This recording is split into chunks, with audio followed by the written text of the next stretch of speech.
Before I get into today's video, remember to follow me on Twitter. So my Twitter, the link is in the description below. You can also find me. My handle is @JacksonKruger. Come over, say hi, and anyways, back to your regularly scheduled video. All right, so we got to see some Jameis Winston, and he played well, I thought. There was a lot of really good in his game. One thing that I was thinking of when I was watching this game is, again, listen, longtime Buccaneers fan, I've gotten very hyped over Jameis Winston looking like he's going to be successful and then not having it work out. He is kind of the king of good preseasons and then, not living up to the hype. Although I do have to say, I ran some quick numbers on this before this video, and he outperformed his typical numbers in this. Right here are his typical preseason numbers. The line at the top is, those are for the last 2 seasons that there was a preseason. That was his log line. Those are combined. And then the bottom row, that's what he's done with the Saints this preseason. The main number to probably look at, just to bulk it all together, will be passer rating. He has a significantly better passer rating this season, and that's even with an interception that wasn't really his fault. Also, yes, at the bottom, his career passer rating, 86.9. So he does clearly overperform in the preseason, but so do most quarterbacks. That's not really too surprising. So yeah, what does this tell us? Well, it tells us a few things. For me, it tells us that, okay, he is playing very well. I mean, a 115 passer rating is good, even if, I don't really tend to care about stats too much. I like to look at the film. And so let's look at the film and let's talk about what he's doing well. So something like this is a great example of, honestly, what could get you excited about Jameis Winston if you're a Saints fan. It's man coverage. You have a receiver. Man coverage. You have a receiver that could potentially get open. And this play, listen, you are going up against the Jacksonville defense, who has a lot of talented players, but young players in their secondary. And so this is going to work out. But one of the things that I've thought about with Winston is, you look at over his career, the games that he's really gone off have typically been against teams with sort of bad defenses, which does make some sense. But watch right when this play starts, that's not an insult. This play is a great example of what I'm talking about, because you see him make this throw, there's a wide open receiver. Winston just doesn't miss this type of stuff. And when you have a coach like Sean Payton, who, he can make things really easy on a quarterback, well, that's just a godsend for a guy like Winston, who tends to not miss when guys are open. So it's a perfect combination. Like, this play is another example of just a guy's going to get open very quickly. So again, it's man coverage, which this is a little bit different than what I'm really talking about in the main point I'm making, which is that Sean Payton will scheme guys open. Usually he does that against zone coverage. This is just receivers getting open against man coverage. But the main point I'm saying is not, it's the fact that guys will be getting open in a Sean Payton scheme, and Winston almost always hits open guys. He doesn't miss open guys. What he does is he, forces through tight windows and will sometimes miss tight windows. Like, look, you're going to see him get open, and the second he does, Winston, he can do that all day. That stuff he's just not going to miss. So it's it's a match made in heaven, I think, with this Sean Payton, Jameis Winston combo. Now, I think one thing I've heard people kind of say as a counter to this is, well, Jameis Winston was just with a very good head coach and offensive mind in Bruce Arians. I have a couple of points. The first is, I like Bruce Arians. He's not Sean Payton. In my opinion, Sean Payton's probably the best offensive coach I've seen. Not defense, not like overall, because Bill Belichick clearly better defensive coach, but offense, I think it's probably Sean Payton. I can't even really think who would be a second. But the flip side as well is, the schemes are just so different. The Bruce Arians system, it's really designed for someone like Tom Brady and Peyton Manning, like these smart quarterbacks who have big arms. It's kind of the perfect system for them. It's why Carson Palmer and Big Ben have also had success. Andrew Luck, another guy, although Luck did struggle a little bit, but that's because he was a rookie still learning. A thing like Sean Payton, I could mentally play in that offense, not physically, but it's a lot simpler. And I think that's a good thing for someone like Jameis Winston, who simplifying things is good.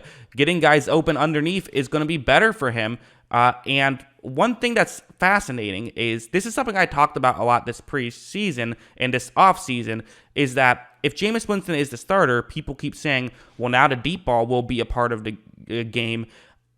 In Tampa Bay, his deep ball was very inconsistent. It's a really underrated thing about Winston that not enough people realize. He missed a lot of deep balls when he was wearing a Buccaneers uniform. He hit on both his deep balls in this game, although I do put an asterisk next to one of them. So it's this one. It was the first one, and quite frankly, I don't think this was a perfect throw. I tweeted this out during the play, which I said, are we all going to pretend like this ball wasn't completely underthrown?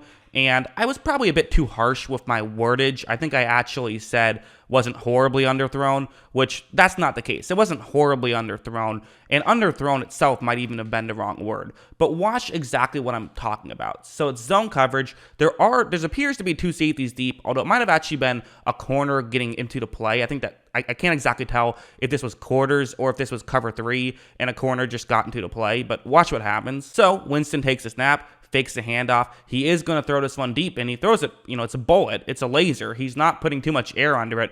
But I want to pause it right here because this is exactly my point, is that where you're at right now, you don't want to laser this one in there. You want to kind of drop it in there. So that's why probably, someone tweeted at me, and it's probably fair that the better word would be to say he was late as opposed to this was underthrown. Because, listen, he's throwing a laser 50 yards down the field. It's not easy to do, but I would like to see it a little bit further deep. It's not perfect. That's my whole point in this, and clearly here you see this. Where would the ideal ball placement be? It would be sort of midway through the end zone and probably thrown a little bit earlier. The main thing I'm going to want you to watch is how slowed down Callaway has to be. Watch how much he slows down here. Look, he legitimately slows down a lot and somehow still makes that catch. That's not where Winston was trying to put the ball. No one would have said on that still frame, oh yeah, you should laser it in sort of at Callaway's knees where he's currently standing.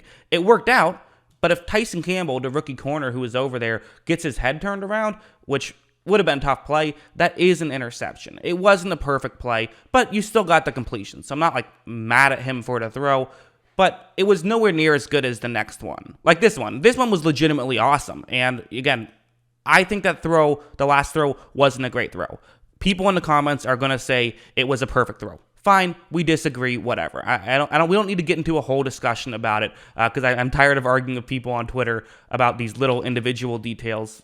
Think about the broader picture. It's one missed throw in an otherwise very good game. That's how I viewed it. And even a missed throw seems a bit harsh. But anyways, let's move on. So on this play, it's cover 0. So there's going to be a free rusher, and you see Callaway running a go route right here. And so watch what happens. Winston takes the snap, and you're going to see that he just throws it immediately because there's pressure. He has to. So that's already difficult. It's an anticipatory throw, and this has gotten Winston into trouble sometimes. You don't know if your receivers are going to get open when you make a throw like this, but, this is a good decision, I think, given the way Callaway has played so far this game.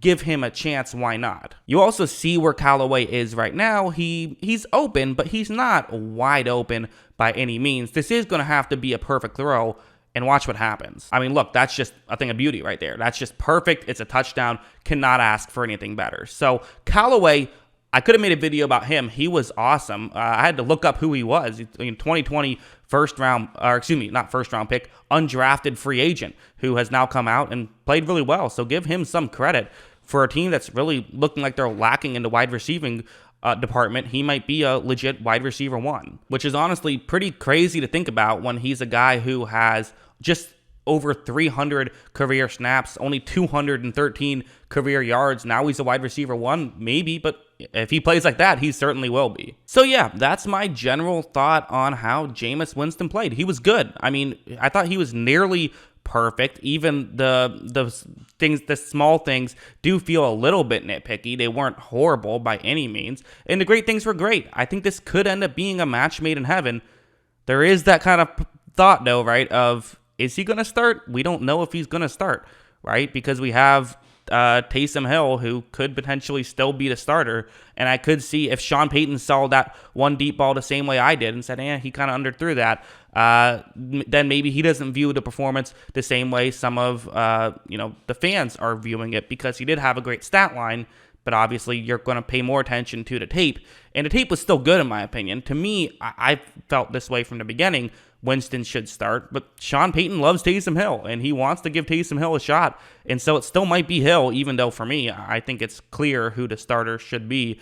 But hey, I mean, we'll see. It should be fun, should be interesting. That's what I think. What do you guys think? Let me know in the comments below. Always love hearing from you, and of course, as always, thanks for watching.